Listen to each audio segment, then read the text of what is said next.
ध्यान दीजिए। अब अगला चैप्टर आपका है issue of debenture. Issue of debenture, इससे पहले आपने इशू ऑफ शेयर पढ़ा था, यानी अंशों का निर्गमन पढ़ा था ना। अगर वो चैप्टर आपको अच्छा से आता है तो ये चैप्टर भी आपको अच्छा से आता है। अभी आपको वो ट्रिक नहीं पता है इसीलिए थोड़ा कंफ्यूजन होगा, नहीं तो ये आता है तो वो भी आता है। पहले आप समझ लीजिए होता क्या है ऋण पत्र। आपने अंश के बारे में पढ़ा था कि एक कंपनी आम जनता से पूंजी इकट्ठा करना चाहती है। क्या इकट्ठा करना चाहती है? पूंजी इकट्ठा करना चाहती है, तो वो एक कंपनी शेयर जारी करती है, अंश निर्गमन करती है। और आपने अंश खरीदा और आपने अंश का पैसा कंपनी में लगाया, इसका मतलब आपने कंपनी में पूंजी लगाया। आपने कंपनी में क्या लगाया? पूंजी लगाया, और उस पूंजी पर आपको लाभांश मिलेगा, लाभ का अंश मिलेगा। लाभ का अंश मतलब लाभ में भाग मिलेगा आपको। वो था इशू ऑफ शेयर। आया बात समझ में? जिस प्रकार इशू ऑफ शेयर आपने देखा कि सममूल्य पर निर्गमन होता है, प्रीमियम पर होता है, इस सब टाइप से। एप्लीकेशन पर पैसा मांगता है, अलॉटमेंट पर पैसा मांगता है, फर्स्ट कॉल फाइनल कॉल पर पैसा मांगता है। सेम काम होगा ऋण पत्र में भी, लेकिन ऋण पत्र क्या होता है उस पर ध्यान दीजिए। जब एक कंपनी आम जनता से ऋण इकट्ठा करना चाहती है, क्या इकट्ठा करना चाहती है? ऋण लेना चाहती है। आया बात समझ में? आम जनता से क्या लेना चाहती है? ऋण। और उस ऋण लेने के बदले में जो आपको एक पत्र दिया जाता है, एक प्रमाण पत्र दिया जाता है, वही ऋण पत्र कहलाता है। क्या कहलाता है? यानी एक कंपनी जब आम जनता से ऋण इकट्ठा करती है और उस ऋण इकट्ठा करने के बदले में जो प्रमाण पत्र देती है, वही ऋण पत्र कहलाता है। क्या कहलाता है? समझ में आ रहा बात? मतलब आप हमको ऋण दीजिए, आप हमको क्या दीजिए? यानी कंपनी ऋण लेने के लिए ऋण पत्र निर्गमन करती है। मतलब ऋण, आप हमको ऋण दीजिएगा तो हम आपको कुछ प्रूफ देंगे ना, कि नहीं देंगे प्रूफ? तो वो प्रूफ है ऋण पत्र। जैसे शेयर एक प्रपत्र की तरह होता है, वैसे ही ऋण पत्र भी एक पत्र की तरह होता है। वो एक फॉर्म जैसा होगा, उसमें आप शेयर का कितना वैल्यू है, मान लीजिए 100 रुपया एक शेयर का वैल्यू जैसे होता है ना, वैसे ही 100 रुपया एक ऋण पत्र का है वैल्यू। एक ऋण पत्र का वैल्यू क्या रुपया? 100 रुपया।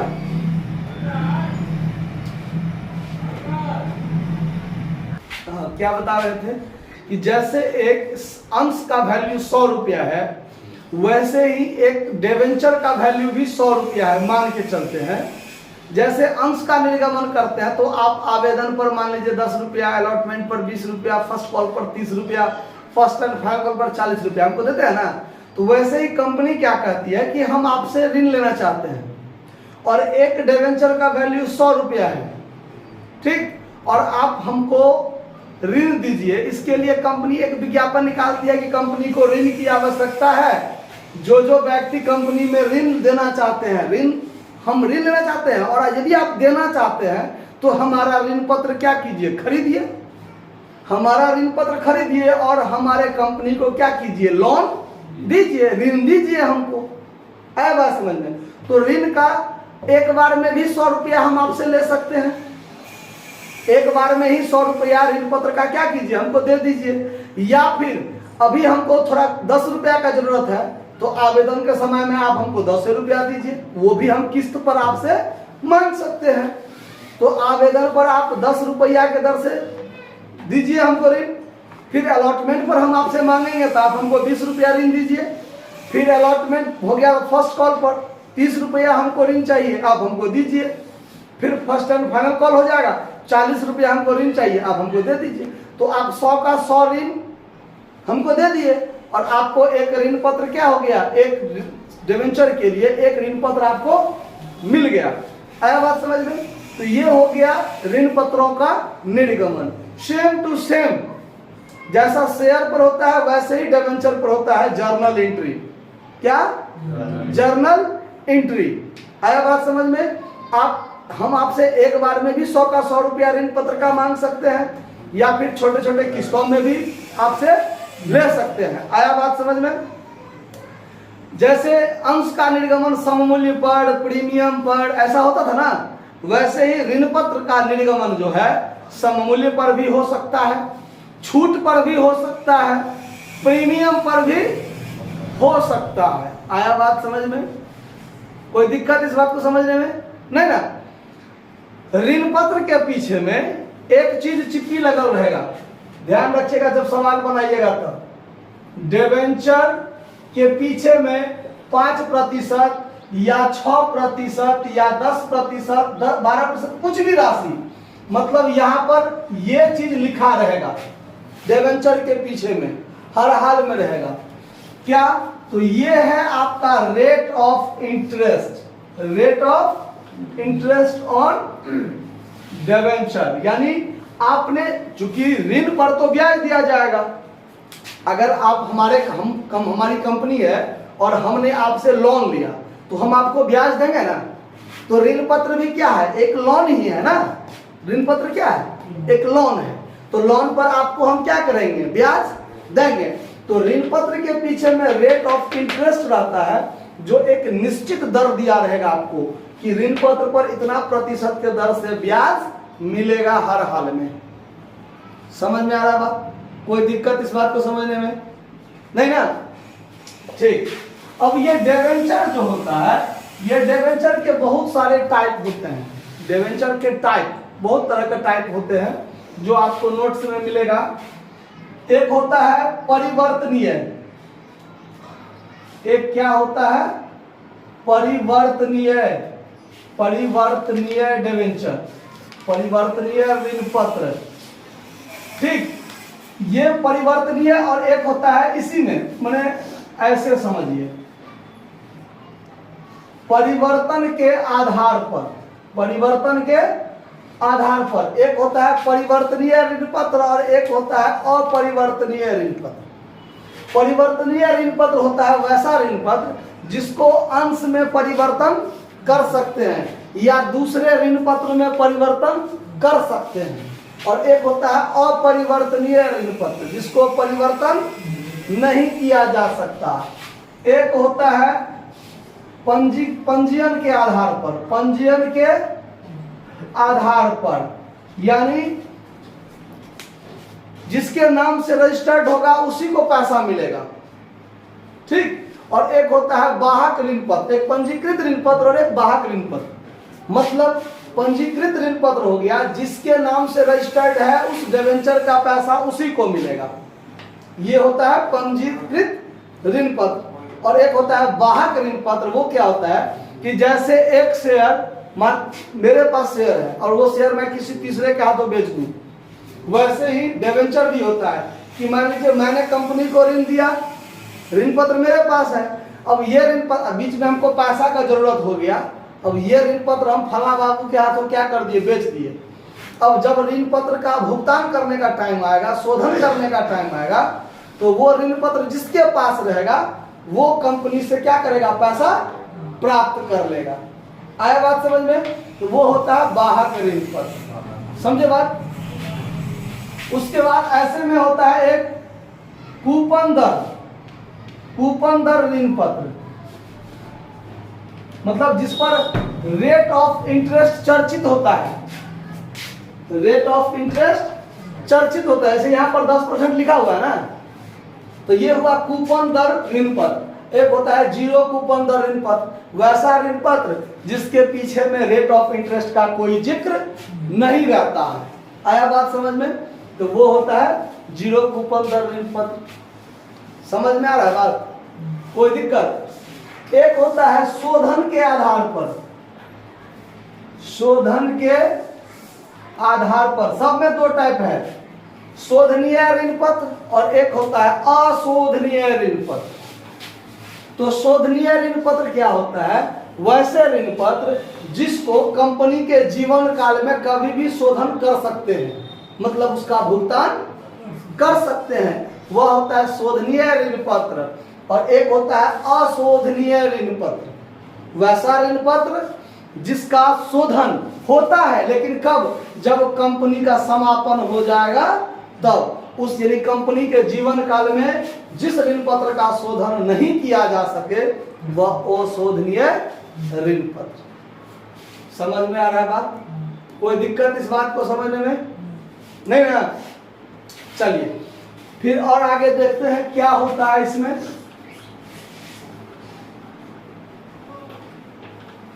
जिस तरह से आप इशू ऑफ शेयर का, इशू ऑफ शेयर में हर एक सवाल का एंट्री बनाए ना, वैसे ही डिवेंचर में भी बनेगा। वैसे ही डिवेंचर में भी क्या होगा? बनेगा। कैसे? ध्यान रखिए। जैसे इसमें एप्लीकेशन पर शेयर में, यानी इशू ऑफ शेयर में कैसे एंट्री बनाते थे आप? Bank account DR2 share application account बनाते थे ना। फिर क्या बनाते थे? Share application account DR2 share capital account बनाते थे ना, ऐसे एंट्री। बस इशू ऑफ डिवेंचर में भी देखिए कैसे होगा।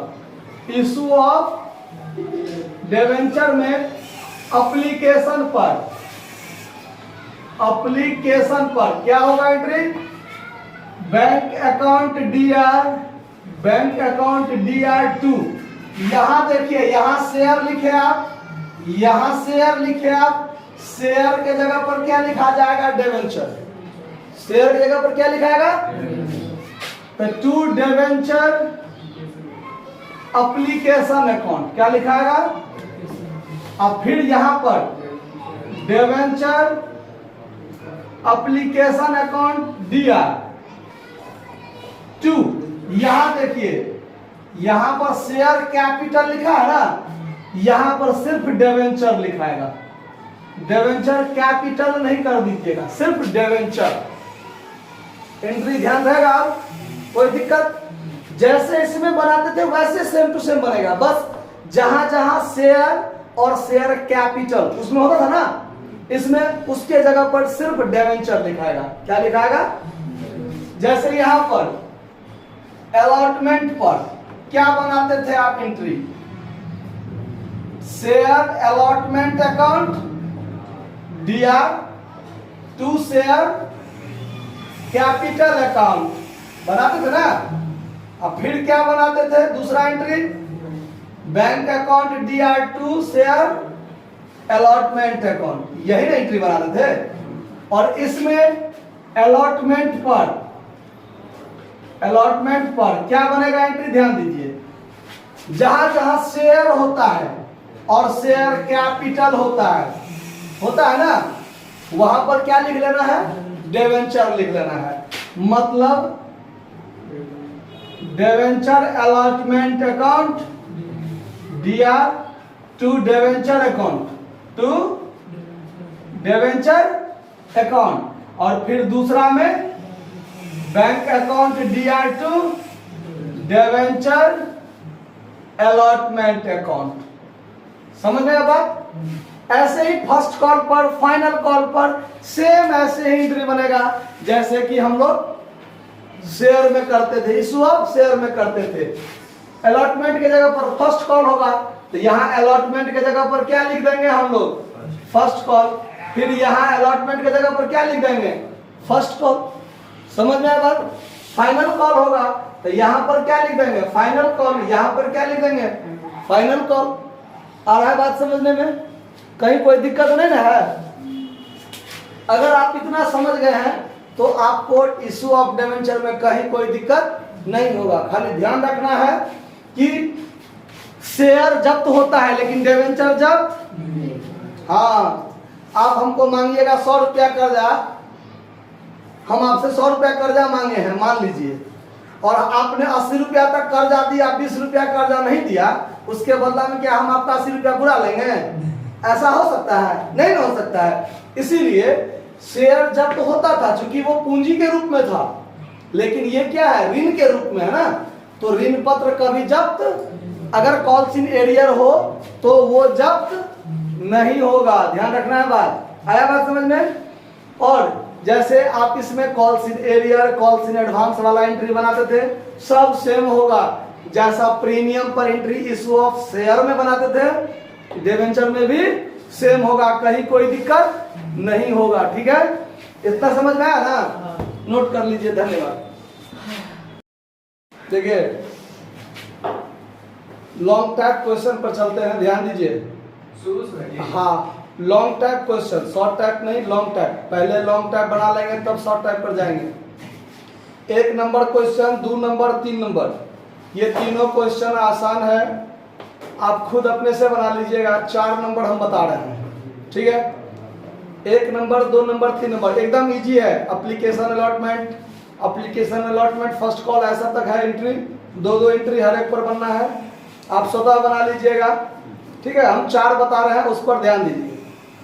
4 नंबर में है कि इस्कॉन लिमिटेड ने जनता के अभिदान हेतु 100 रुपया वाले 5008% ऋण पत्र आमंत्रित किए हैं। इस बात पर ध्यान रखिए कि आप जो है ये जो ऋण पत्र के पीछे में 8%, 7%, 5% कुछ भी रहेगा ना, उस पर आपको ध्यान नहीं देना है। खाली जर्नल एंट्री बनाते समय जब आप डिबेंचर लिखिएगा तो उसके पीछे में वो नंगरी लगा दीजिएगा 6%, 5% वाला। ठीक है, इसका वर्किंग नोट कैलकुलेशन कहीं कुछ नहीं करना है। कि ऋण पत्र के पीछे में जो 5%, 8%, 9% ऐसा कुछ रहेगा ना बात, उस पर आपको काम कुछ नहीं करना है, सिर्फ लिख देना है पीछे में। देखिए 100 रुपया वाला ऋण पत्र है, आवेदन पर 25 रुपया मिला है, 25% मिला है, मतलब 100 का 25%, 25 रुपया मिला है। आवंटन पर 60% मिला, मतलब 100 का 60%, 60 रुपया मिला। ठीक है, और याचना पर 15%, मतलब 100 का 15%, 15 रुपया फर्स्ट एंड फाइनल कॉल पर। क्लियर बात। फिर देखिए सभी विधिवत आवंटित कर दिए गए हैं, सभी याचना की गई, राशियां वसूल हो गई। ऋण पत्र के निर्गमन पर 500 रुपया खर्च भी हुआ है, इसीलिए हम आपको ये एंट्री सवाल बता रहे हैं कि एक एंट्री इसमें बढ़ेगा, बाकी में सिर्फ हर एक पर 2-2 एंट्री बनता है ना, एप्लीकेशन अलॉटमेंट फर्स्ट और फाइनल, वही बनाना है। देखिए आपको कहता है कि जर्नल और रोकर वही में प्रविष्टि कीजिए। अब फिर रोकर वही वाला बात कह दिया है, तो जब रोकर वही वाला बात किया है तो याद कीजिए रोकर वही में हम लोग कैसे बनाते थे। बैंक वाला एंट्री जर्नल एंट्री में नहीं जाएगा, वो सीधे कहाँ जाएगा, कैश बुक में जाएगा। क्लियर बात। तो देखिए वर्किंग नोट जब आप बनाइएगा तो ऑन एप्लीकेशन पर क्या होगा, कितना है, 5000, 4000 अंशों के लिए आवेदन प्राप्त हुए। सवाल में लिखा हुआ है, हम लोग ध्यान नहीं दिए। 4000 अंशों के लिए आवेदन प्राप्त हुए, निकाला गया था 5000 डिबेंचर, लेकिन आवेदन कितना के लिए आया, तो 4000 गुने 25, 4000 गुने 25, 1 लाख रुपया इस पर आएगा। ऑन अलॉटमेंट पर 4000 गुने कितना, 60% है ना, तो 60 रुपया आएगा, 2,40,000। On first and final call पर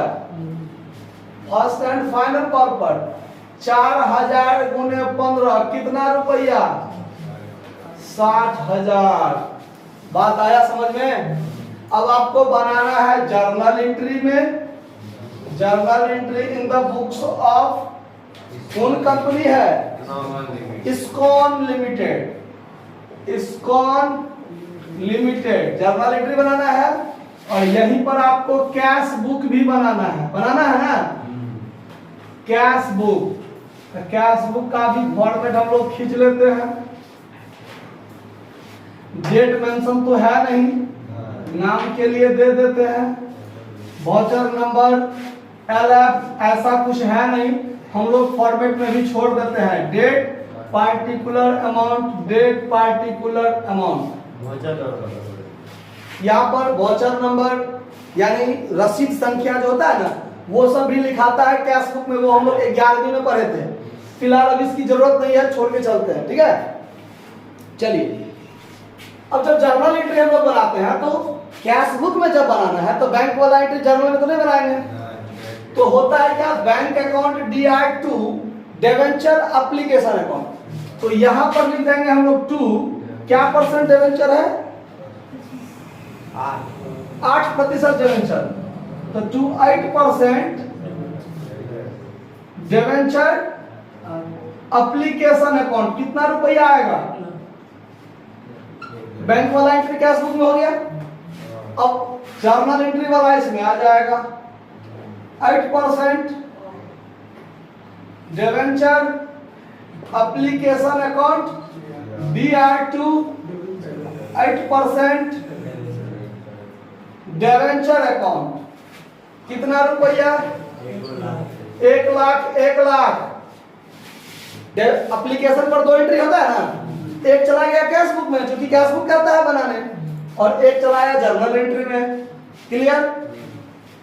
अब देखिए दूसरा, अलॉटमेंट पर पहले मांगने वाला एंट्री होता है, पहले मांग लीजिए 8% डिवेंचर अलॉटमेंट अकाउंट DR। कितना रुपया, 2,40,000 डिवेंचर टू डिवेंचर अकाउंट 2,40,000। 8% अच्छा 8% तो यहाँ भी होगा ना, चलिए अच्छी बात है।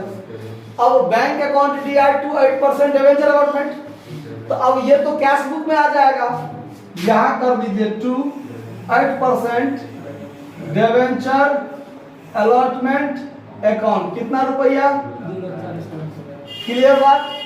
अब फिर हम लोग जाएंगे first and final call. First and final call कितना मांगे हैं, 60,000। चलिए 8% debenture first and final call account DR to 8%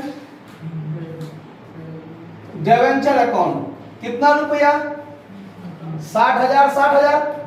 फिर बैंक अकाउंट वाला एंट्री इसमें आ जाएगा 2 8% debenture first and final call account. कितना रुपया, 60,000। वेरी गुड, यहां तक तो क्लियर है।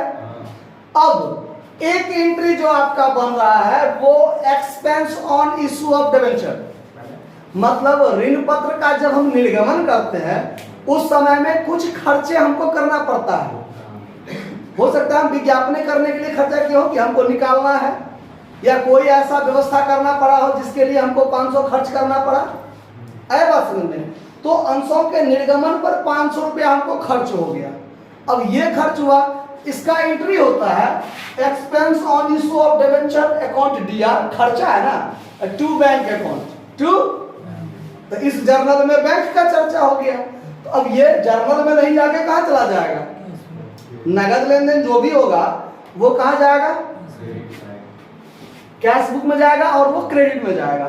तो यहां लिख दीजिए by expense on issue of 8% debenture. 8% debenture कितना रुपया खर्च हुआ, 500। बात खत्म। अब यहां पर हमको क्या करना है, बैलेंसिंग फिगर निकालना है ना। 1 लाख 2 लाख 3 लाख मिला के 4 लाख, यानी टोटल 4 लाख। 4 लाख यहां भी देंगे और 500 घट गया तो 3,99,500। ये हो जाएगा बाय बैलेंस CD। समझ में आया बात कि कहीं कोई दिक्कत है इसको समझने में?